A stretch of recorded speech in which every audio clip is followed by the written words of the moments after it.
Allez, on est reparti. Il a pas plu pendant la balade. Ou alors j'étais abrité par les arbres. Je fais le plein à la station-service située à la sortie de Perth. C'est l'occasion de rencontrer un père et son fils qui reviennent de la pointe nord-est de l'Écosse, de John O'Groats pour être précis. Alors forcément, ça papote voyage, moto, consommation d'essence avec un prix du carburant qui a beaucoup augmenté outre-Manche ces derniers temps.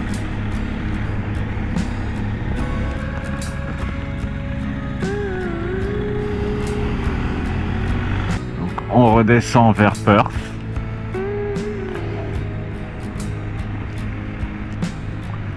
Pas celui d'Australie, hein. Suivant de 36 km. Il va faire 20 miles.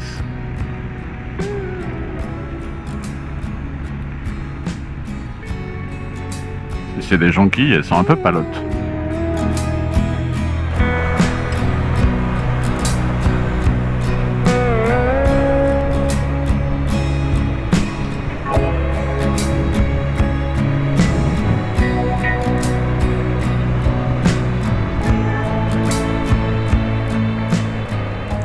Il y a 50 km à faire jusqu'à Aberfeldy, donc 30 d'autoroute. Pour le temps, on dira qu'il se maintient. Enfin, je quitte la 9 pour la A827 pour les 20 km de route de campagne bien agréable pour parvenir à Aberfeldy.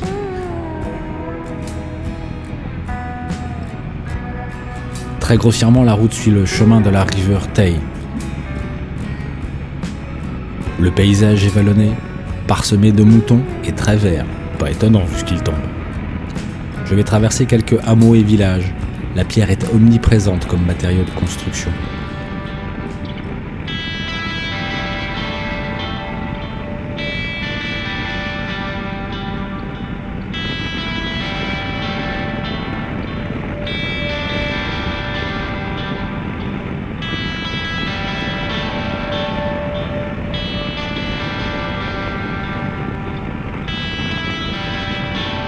Si vous ne voyez que des points blancs, c'est des moutons, hein.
Dans Aberfeldy, les bâtiments arborent cette pierre assez grise et sombre qui ne donne pas un aspect très jovial à la ville sous la pluie.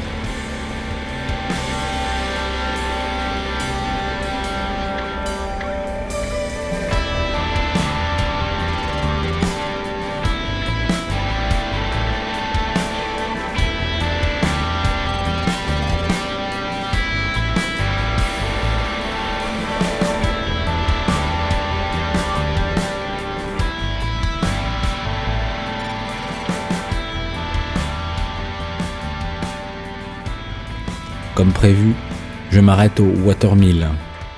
Cet ancien moulin à eau a été reconverti en librairie au premier étage et salon de thé au rez-de-chaussée. Je vais m'y attarder pendant plus d'1 heure et en profiter pour prendre un petit encas. Forcément, la météo extérieure ne m'incite pas véritablement à reprendre la route rapidement. Mon sandwich est excellent, avec des saveurs assez étonnantes.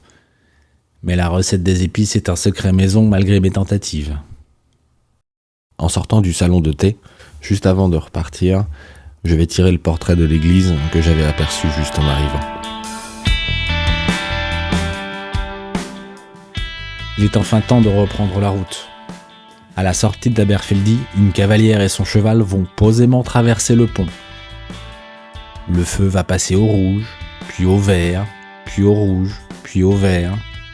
Le flegme britannique et l'art de la queue font que tout le monde patiente sagement. Belle leçon pour un Français.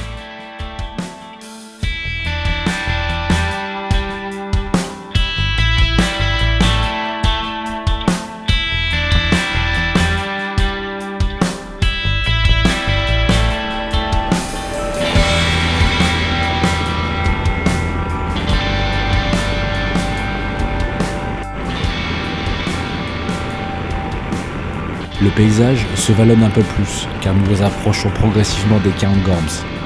Le temps, lui, devient véritablement désagréable. En plus de la pluie, le brouillard ou les nuages sont tellement bas qu'ils viennent masquer totalement l'horizon.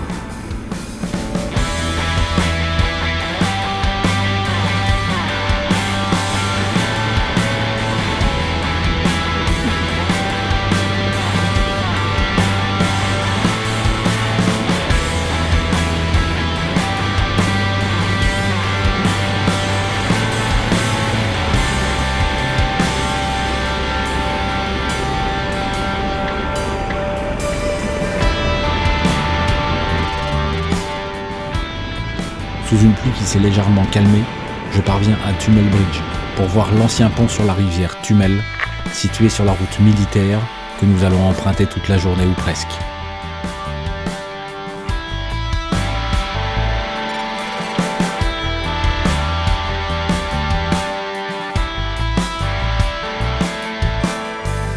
Plusieurs fois dans la journée, j'ai croisé de vieilles ostines. Manifestement, le nid était à Tummel Bridge. Malheureusement, lorsque je le trouve, les oiseaux sont en train de s'envoler.